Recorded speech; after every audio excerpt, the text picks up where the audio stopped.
Hi student, இன்றைக்கி நம்ம hydroxyl compounds பார்க்க போகிறோம். ஹைட்ராக்சில் காம்பவுண்ட்ங்கிறது ஆல்கஹால் ஃபீனால். இதில் ஃபங்க்ஷனல் குரூப் வந்து OH. இதில் ஃபஸ்ட்டு நம்ம பார்க்க போகிறது ஆல்கஹாலோட ப்ரிப்பரேஷன். ஸோ எதுலேருந்து ப்ரிப்பேர் பண்ண போகிறாங்க அப்படின்னா ஃபஸ்ட்டு அல்கைல் ஹாலைடு. இதோட ஜென்ரல் ரியாக்ஷன் பார்த்தீங்கன்னா RX. ஆர்னா அல்கைல் குரூப்பு, எக்ஸ்னா ஹாலஜன். இதில் சோடியம் ஹைட்ராக்சைடு போட்டு ரியாக்ட் பண்ணும்போது நமக்கு ஆல்கஹால் ROHும் அதோட NaXும் கிடைக்கும். இதில் ஆறுங்கிறது அலிஃபேட்டிக்காக இருந்தால் அது அலிஃபேட்டிக் ஆல்கஹால், பட் அரோமேட்டிக்காக இருந்துச்சு அப்படின்னா அது அரோமேட்டிக் ஆல்கஹால் ஃபீனால். இந்த ஆறுக்கு பதிலாக நீங்கள் என்ன யூஸ் பண்ணலாம்னா அலிஃபேட்டிக்கில் எத்தில் குரூப்பை போட்டுக்கலாம். எக்ஸுக்கு பதிலாக ClBr அயோடின், இதில் ஏதாச்சும் ஒன்று யூஸ் பண்ணிக்கலாம். அதில் சோடியம் ஹைட்ராக்சைடை நீங்கள் ரியாக்ட் பண்ணுறீங்க.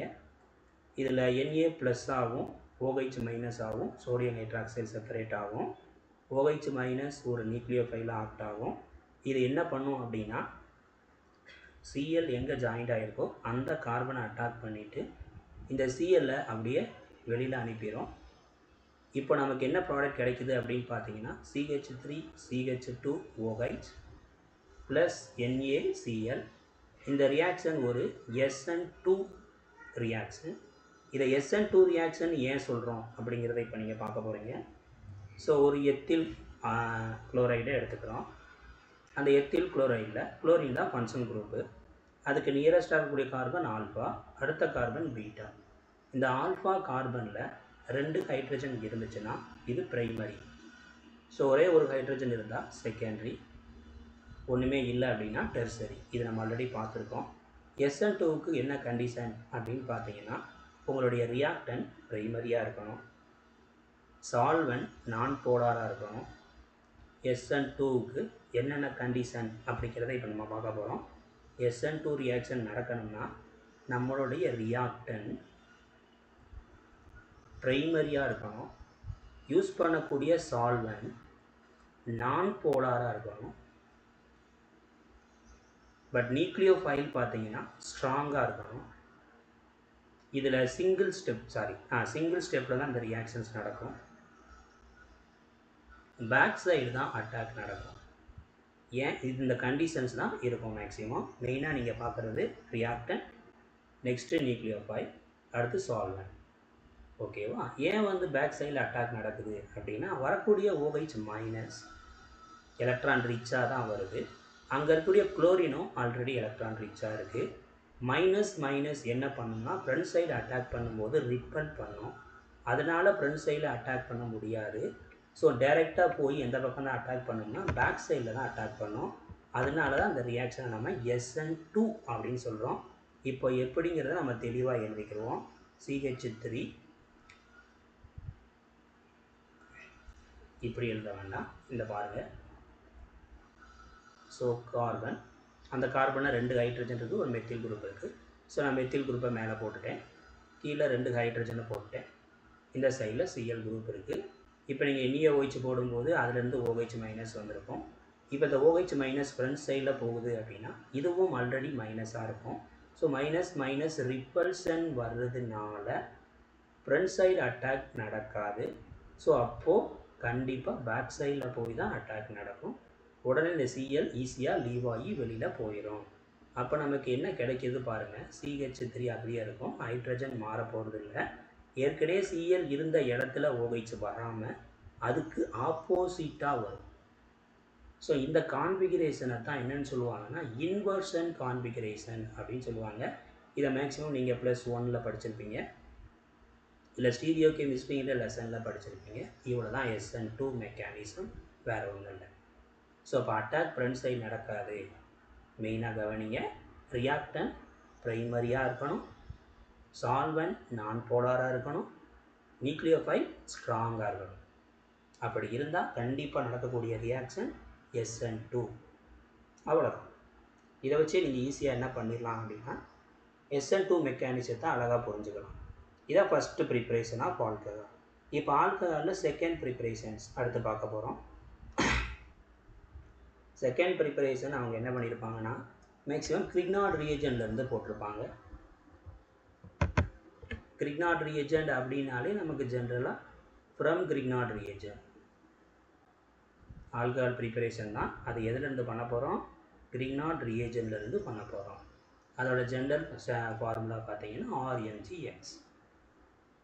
ஸோ நீங்கள் RX அப்படின்னா அல்கைல் ஹைலைட், இதை செப்பரேட் பண்ணும்போது ஆருக்கு மேலே ப்ளஸ் சார்ஜும் எக்ஸுக்கு மேலே மைனஸ் சார்ஜும் வந்துடும்.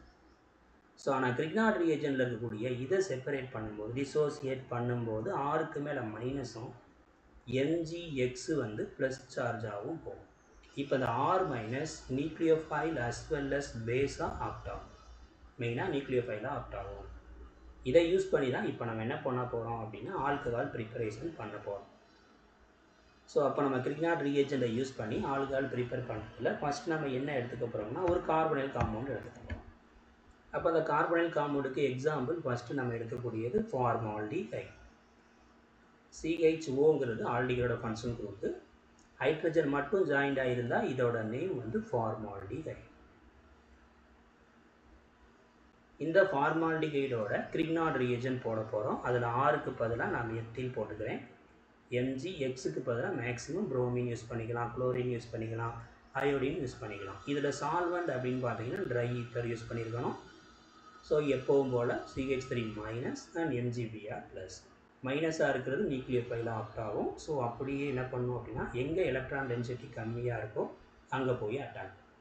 அப்போ கார்பனைல் கார்பனை பொறுத்த வரைக்கும் கார்பன் தான் பாசிட்டிவாக இருக்கும், ஆக்சிஜன் வந்து நெகட்டிவ் சார்ஜாக இருக்கும். அதனால் கார்பனில் தான் எலக்ட்ரான் டென்சிட்டி இல்லை, அதனால் கார்பனை அட்டாக் பண்ணும். ஸோ அட்டாக் பண்ண உடனே இந்த பாண்ட் ஷிஃப்ட் ஆகி ஆக்சிஜனுக்கு மேலே மைனஸாக மாறும். இப்போ நம்ம அதை எழுத போகிறோம். ஏற்கனவே அங்கே ஹைட்ரஜன் இருக்குது, கார்பன் இருக்குது, ஹைட்ரஜன் இருக்குது, கீழே வந்தது மெத்தில் குரூப்பு, மேலே O மைனஸாக இருந்துச்சு. இப்போ இங்கே பாருங்கள் கிரிக்னாட் ரியேஜனில் மெத்தில் போக மிச்சம் இருக்கிறது MgBr. அந்த MgBrக்கு மேலே பாசிட்டிவ் இருக்கிறதுனால O மைனஸ் கூட சேர்த்துடலாம். இதுக்கு அடுத்து செகண்ட் ஸ்டெப் பார்த்தீங்க அப்படின்னா ஹைட்ரோலைசிஸ். வாட்ரு போடுறீங்க. இப்போ வாட்ரு போட்டாலே H அண்ட் OH தான். இப்போ இந்த O மைனஸ் என்ன செய்யும்னா அந்த H ப்ளஸ்ஸை பிடிச்சிக்கிறோம். அப்போ அந்த OH மைனஸ் MgBr ப்ளஸ்ஸில் போய் ஜாயின் ஆகிடும்.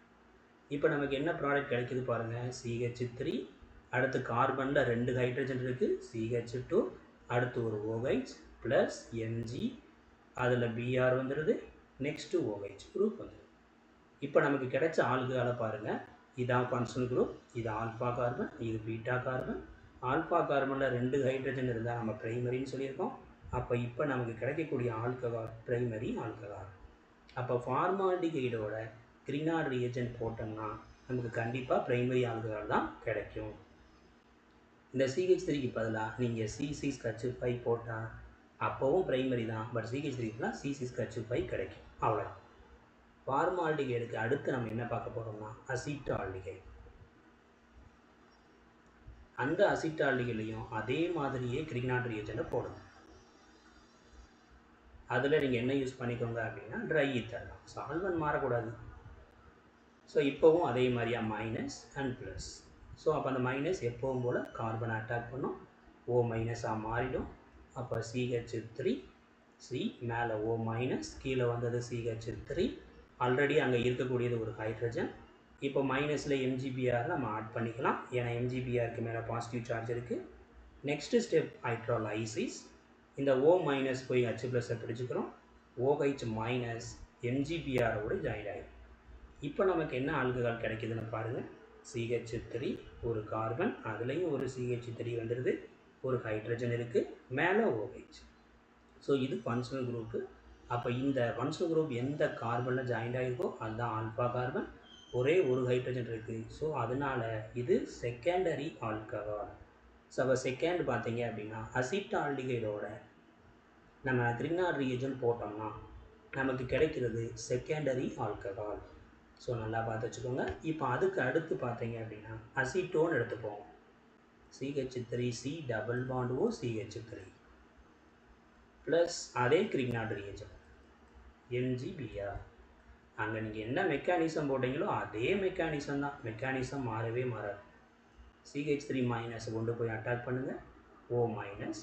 So CH3 carbon again CH3. இப்போ கீழே அட்டாக் பண்ணது ஒரு CH3, மேலே O MgBr.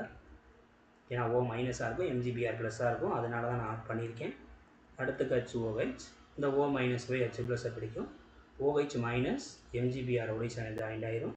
அப்போ நமக்கு என்ன ஆல்கஹால் கிடைக்குது பாருங்கள், மேலே OH CH3 again CH3. Functional group இது ஆல்ஃபா கார்பன், எந்த ஹைட்ரஜனுமே இல்லை, அதனால இது டெர்சரி ஆல்கஹால். ஸோ அப்போது அசிட்டோனோட, தட் மீன்ஸ் கீட்டோனோட கிரிக்னார்ட் ரியேஜன் போட்டிங்கன்னா உங்களுக்கு டெர்சரி ஆல்கஹால் கிடைக்கும். ஸோ இது எல்லாத்தையும் ஓவராலாக நீங்கள் கன்க்ளூஷன் வச்சு பார்த்தாலும் என்ன அண்டர்ஸ்டாண்ட் பண்ணிக்கலாம்னா, ஃபார்மால்டிகைடோட கிரிக்னார்ட் ரியேஜன் போட்டால் ப்ரைமரி, அதுவே அசிட்டால்டிகைடோட கிரிக்னார்ட் ரியேஜன் போட்டால் செகண்டரி, அசிட்டனோட கிரிக்னார்ட் ரியேஜன் ரியாக்ஷன் பண்ணிங்க அப்படின்னா டெர்சரி ஆல்கஹால் கிடைக்கும். ஸோ ஆல்கஹாலை நம்ம ரெண்டு ப்ரிப்பரேஷன் தான் பார்த்துருக்கோம். ஒன்று SN2 மெக்கானிசம், அதோட கண்டிஷனை மறந்துடாதீங்க. செகண்ட் ஒன் கிரிக்னார்ட் ரியேஜன் ப்ரிப்பேர் பண்ணியிருக்கோம். மிச்சத்தை அடுத்து பார்ப்போம். தேங்க்யூ.